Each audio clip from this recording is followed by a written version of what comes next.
Praise the Lord. இன்றைய ஜீவாப்பம் மத்தேயு 27ஆம் அதிகாரம் 41ஆம் வசனம் முதல் 44ஆம் வசனம் வரை. அப்படியே பிரதான ஆசாரியரும் வேதபாரகரும் மூப்பரும் பரியாசம் பண்ணி, மற்றவர்களை இரட்சித்தான், தன்னைத்தான் இரட்சித்துக் கொள்ள திராணி இல்லை. இவன் இஸ்ரவேலின் ராஜாவானால் இப்பொழுது சிலுவையிலிருந்து இறங்கி வரட்டும், அப்பொழுது இவனை விசுவாசிப்போம். தன்னை தேவனுடைய குமாரன் என்று சொல்லி தேவன் மேல் நம்பிக்கை இருந்தானே, அவர் இவன் மேல் பிரியமாயிருந்தால் இப்பொழுது இவனை இரட்சிக்கட்டும் என்றார்கள். அவரோட கூட சிலுவையில் அறையப்பட்ட கள்ளரும் அந்தபடியே அவரை நிந்தித்தார்கள். அல்லேலூயா. பாருங்க, ஆண்டவர் இயேசு கிறிஸ்து உங்களுக்காகவும் எனக்காகவும் மனுக்குலத்தை எல்லாருடைய பாவங்களுக்காக அவர் கல்வாரி சிலுவையிலே அந்த வேதனை பாடுகளை அனுபவித்துக் கொண்டிருக்கிறார். அந்த 3 ஆணிகளால் மாத்திரமே அவர் தொங்கிக் கொண்டிருக்கிறார் சிலுவையிலே. அந்த நேரத்தில் இந்த வேதபாரக பரிசேயர் மூப்பர்கள் எல்லாம் அவர் நிந்திக்கிறாங்க, அவமானப்படுத்துகிறாங்க, ரொம்ப கடுமையான வார்த்தைகளால் சொல்கிறாங்க. பாருங்கள், எல்லாம் பரியாசம் பண்ணி மற்றவர்களை ரசித்தான், தன்னைத்தானே ரசித்துக்கொள்ள திராணி இல்லைன்னு சொல்லி கேவலப்படுத்தி சிரிக்கிறாங்க. அதற்கெல்லாம் ஏசப்பா அமைதியாக இருந்தார்.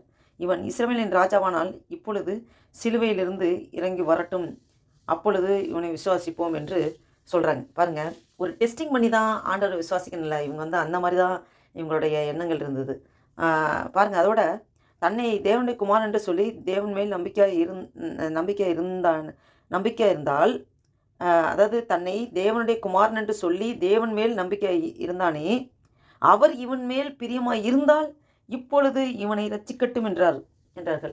பாருங்க, அவர் எப்பொழுதுமே நான் தேவனுடைய குமாரன், நான் தேவனுடைய குமாரன், தேவன் எனக்குள் இருக்கிறார், இப்படி அநேக காரியங்கள் சொல்கிறாரு. இந்த யோவான் சுவிசேஷ புத்தகத்திலே, மத்தேயு சுவிசேஷ புத்தகத்திலே பார்த்தீங்கன்னா, அந்த தேவனுடைய குமாரன் அப்படின்னு சொல்லும்போது இந்த மாதிரி நம்பிக்கை இருந்தாங்களே, அப்போ தேவன் இவங்க மேலே நம்பிக்கை இருந்துன்னா அவங்களே விடுதலை ஆகட்டும், பார்ப்போம் அப்படின்னு சொல்லி ஒரு டெஸ்டிங் கண்ணோட்டத்தோடு தான் ஏசப்பாவை அவர் முழுசாக அக்செப்ட் பண்ணிக்கல.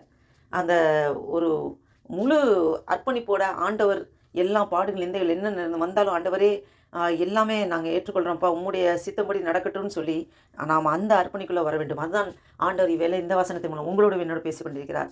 நாம் வேலை ஸ்தலத்திலே, குடும்பத்திலே, ரிலேஷன்ஷிப்பிலே அநேக உபத்திரங்கள் வேதனைகளை பட்டிருக்கோம். எல்லாத்துக்கும் தீர்வு நான் நல்லதாக பண்ணேன், ஏன் இப்படி நடக்குது அப்படின்னு கேட்காம நம்ம என்ன பண்ணுனா இந்த சூழ்நிலேருந்து மாறும்னு சொல்லி நாம் அப்படி சிந்திக்கிறதா இருக்க வேண்டும். பாருங்கள், இந்த வசனத்தின் மூலம் நம்ம என்ன தெரிந்து கொள்ளணும்னா, இந்த உபத்திரவம், நிந்தைகள், நெருக்கங்கள், அவமானங்கள் இதெல்லாம் ஒரு விதமான பாடுகள். இதை நாம் சகிக்க பலன் ஆண்டவர்கிட்ட கேட்டு பெற்றுக்கொள்ள வேண்டும். அதனாலே நாம் இந்த வசனத்தின் மூலம் நாம் இவ்வேளை தியானிக்க இருக்கிறோம். அல்லேலூயா. நன்றி தகப்பனே, ஸ்தோத்திரிக்க கர்த்தாவே, நேற்று மீண்டும் மீண்டும் மாறாதவர் அன்பு நேசர பரம தகப்பனே, நன்றியோடு துதிக்கிறோம் ஆண்டவரே. அப்பா, இந்த நாளை கூட ஆண்டவரே, அல்லேலூயா அப்பா, இந்த வசனத்தின் மூலம் தியானிக்க கிருபை செய்திரே. நன்றி அப்பா. அப்பா, என்ன நிந்தைகள், அவமானங்கள், நெருக்கங்கள் என்ன வந்த போது ஏசப்பா நீர் பொறுமையாய் சகித்திரே. அப்பா, ரோட்டில் போகிறவங்களாம் நிந்தித்தார்கள் ஆண்டவரே. இந்த பாடல் உபத்திரங்கள் நெருக்கங்களை சந்திக்க அப்பா பலன் தாருங்க ஆண்டவரே, கிருபை தாங்க அப்பா ஆண்டவரே. உங்களுடைய பலத்தினாலே எங்களை நிரப்புங்க ஆண்டவரே. இந்த புதிய நாளைக்கு நன்றி செலுத்திக்கிறேன். இந்த 2025 வருடத்தின் 2வது மாதம் 13ஆம் தேதியை காண கிருபை செய்திரே. நன்றி அப்பா. எங்கள் ஜீவன் சுகம் பலன் ஆரை தந்து நடத்தி தேவனே, நன்றியோடு துதிக்கிறோம் ஆண்டவரே. அப்பா, ஸ்தோத்திர கர்த்தாவே. அப்பா, உங்களுடைய சமூகத்தை எங்கள் முற்றிலுமாக தாழ்த்திக்கிறோம், ஒப்புக் கொடுக்கிறோம். இந்த நாள் முழுவதும் சமாதானமாக எங்கள் வழி நடத்துங்கப்பா. எல்லாத்தையும் விலைக்கு பாதுகாத்து ரசிங்க ஆண்டவரே. அப்படியே செய்கிறதுக்காக ஸ்தோத்திரம். ஆசீர்வதிங்க, பலப்படுத்துங்க. இயேசு கிறிஸ்துவின் நாமத்தினால் ஜெபிக்கிறோம் ஜீவனுள்ள நல்ல பிதாவே. ஆமென், ஆமென்.